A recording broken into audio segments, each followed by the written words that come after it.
All right, next thing on our agenda is the executive director job description approval. We'll pull that up. We already have the numbers that are going to go into the salary range that's set by the state at 68,000 to 90,000. This would be item number 6. And I would ask, is anybody wanting to change any of the verbiage prior to the very end? With that, we need to look at the very end. Education experience, minimum requirement. What would the board like to set as a minimum requirement for the next ED for education? What did Denise say?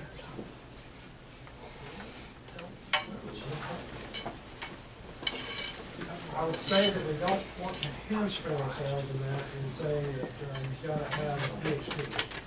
Then we limit ourselves to masters, but then we limit our field. Who might be maybe. You might have somebody with 20 years of experience, really qualified, but not have that education. That's a consideration.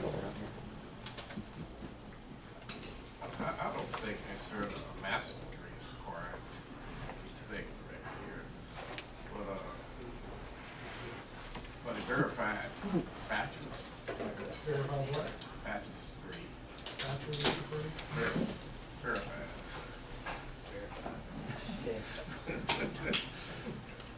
All right. I don't know how true it is.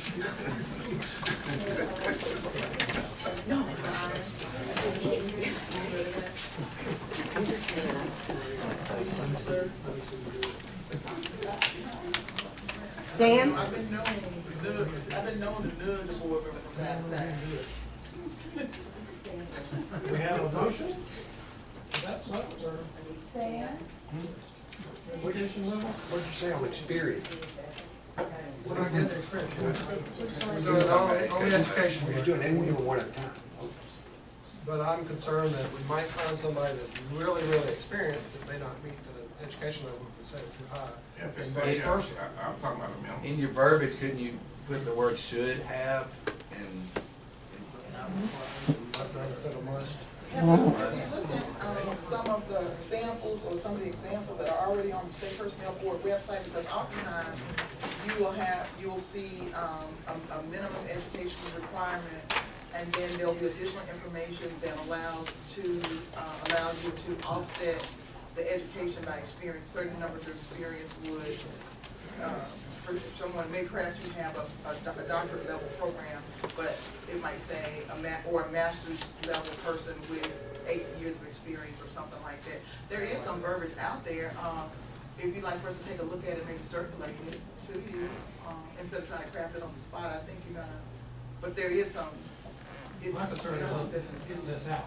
Yeah, I understand. Advertising as soon as possible. Okay. That's the delay if we don't have another board meeting for another month. Well, if y'all want to just talk about it, figure out kind of generally what you want, and then we can nail down the language and circulate it. If we need to, we can do a telephonic conference. Okay, and what you're saying is great. Maybe use what she suggested right there.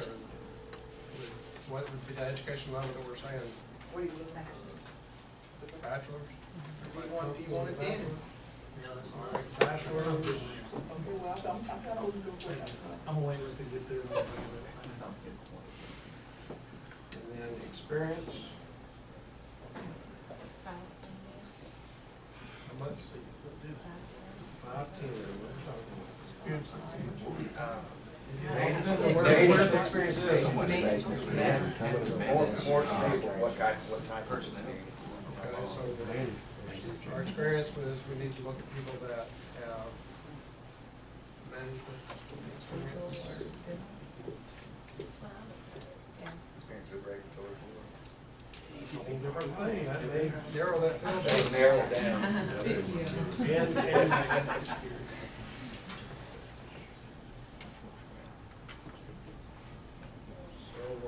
where we at? Dr. Conley, do you want to say something with like managerial, legal or dental preferences?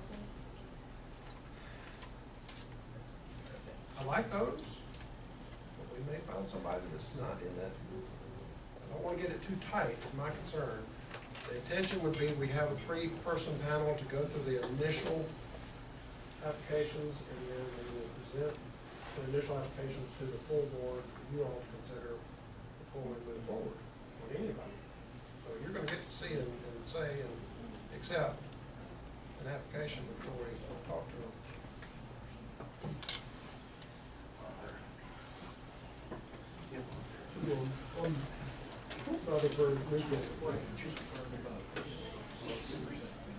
All right. I would think some legal, or medical legal general knowledge would be.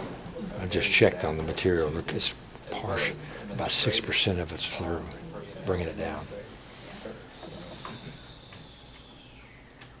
You could use language like preference will be given to those who have had. I don't know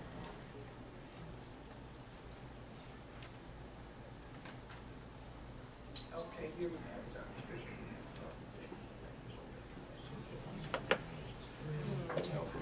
They work with, it says job description.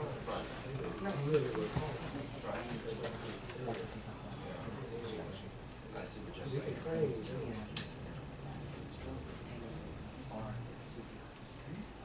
Look at this one.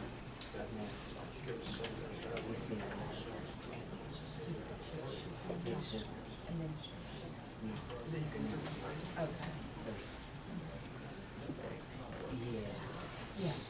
All right, we still don't have experience. Those are thoughts.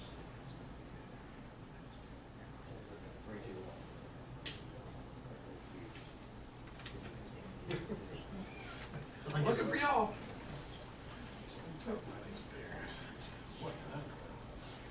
You can say managerial, you can say executive type. I'm just gonna read from this description, and it says education, a master's degree from an accredited four-year college or university, and experience, 10 years of administrative experience in the mental health related area.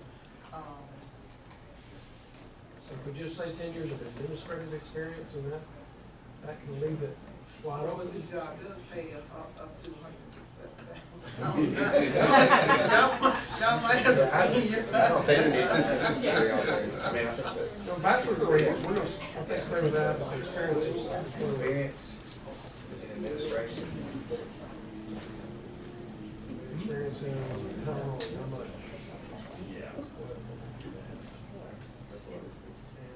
Administrative experience. Very, very long. I think we can be liberal here, and then we can always find it out.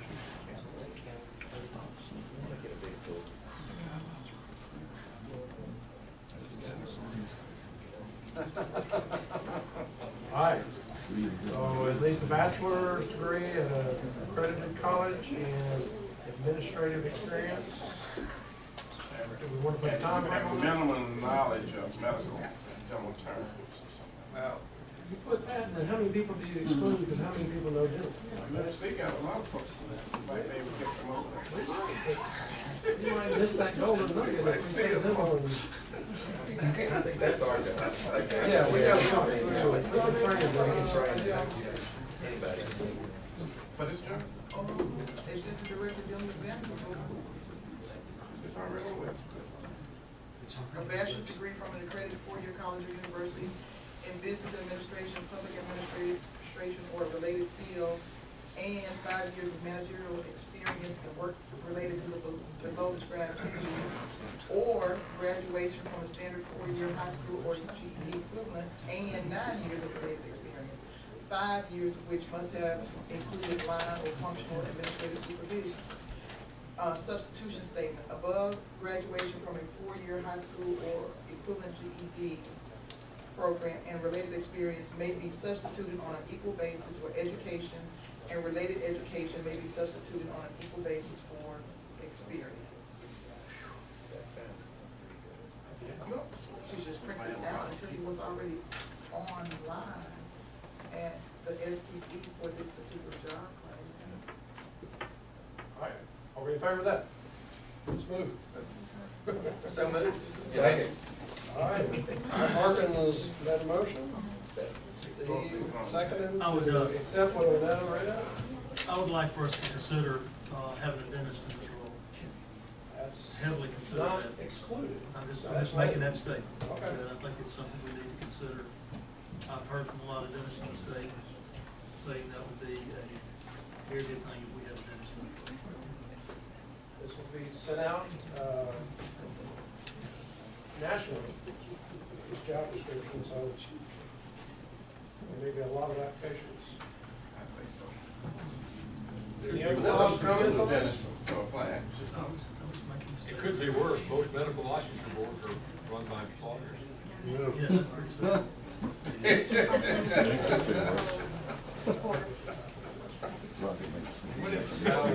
$68 to $90 is Run by what? I don't know what you're talking about. all right, we've approved that. Moving on to item number 7, board policy on handbook and NBP manual. Mark, is this a, Yeah. short topic? It's very short, very short. Go ahead. I visited with Lisa Dunn with the Department of Finance and Physical Management, to talk about policy and procedures. She recommended that on an interim, we accept the MAP manual and the state employee handbook from the personnel board as interim policy, knowing that we're gonna be doing a lot of adjustments over the next 3 to 6 months related to this policy. And some of the things that I think, that I've made a list of things that we would need to consider. We talked about maybe a budget oversight committee and how that's operational and that kind of thing. We need to write, if we're gonna do that, we need to write duties and responsibilities for that group and that kind of thing. We need to have a travel policy that's specific to our board, that's not outside of state regs. We need to have, we were talking about procurement cards in our budget meeting. We'll have to have some policies related to that. If we get involved in the fleet versus rental or owning a car, we'll have to have policies on, if we go there, we'll have to have policies on how to use it that's specific to our situation. Because of our, and I asked the question to Lisa Dunn related to the, one of the things we got dinged on in the audit was how we handle money. And basically she said you can't go outside of what the regs are and the laws, but you can make a policy specific to our, like, number of employees and how we handle inside the internal portion of it. I just brought some stuff up and talked to another via email about the per diem, and we actually have a law, it's 25-369, that specifically addresses per diem and how we use it for our own business. But Lisa did say, just because we worked on an hour of our time, doesn't mean we have to pay ourselves an hour for the whole per diem. So that's something we can formulate as a board. It can be less than that, or it could be that. It's just according to what we decided to do. So, Stephen's on this little subcommittee with me, and we're gonna get together and start pulling these things together and bring it to you piecemeal as we go down this path.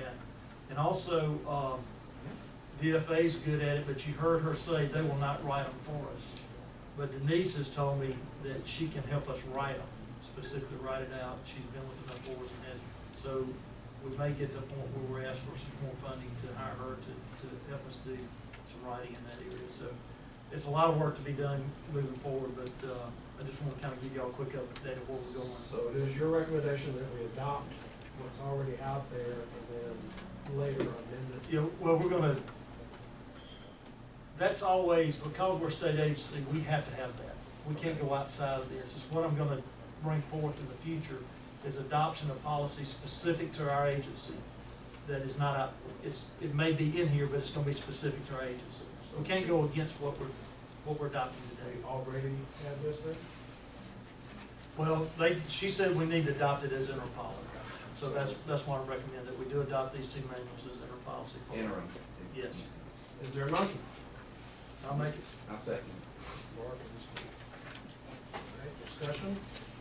I understand we're accepting these as a temporary or interim guideline, but we're gonna update the policy as we go, because there's a lot. Tackle it all today. All right? All in favor? Aye. Opposed? So moved. let's go ahead and look at the NDEAF meeting, Roy and Delta.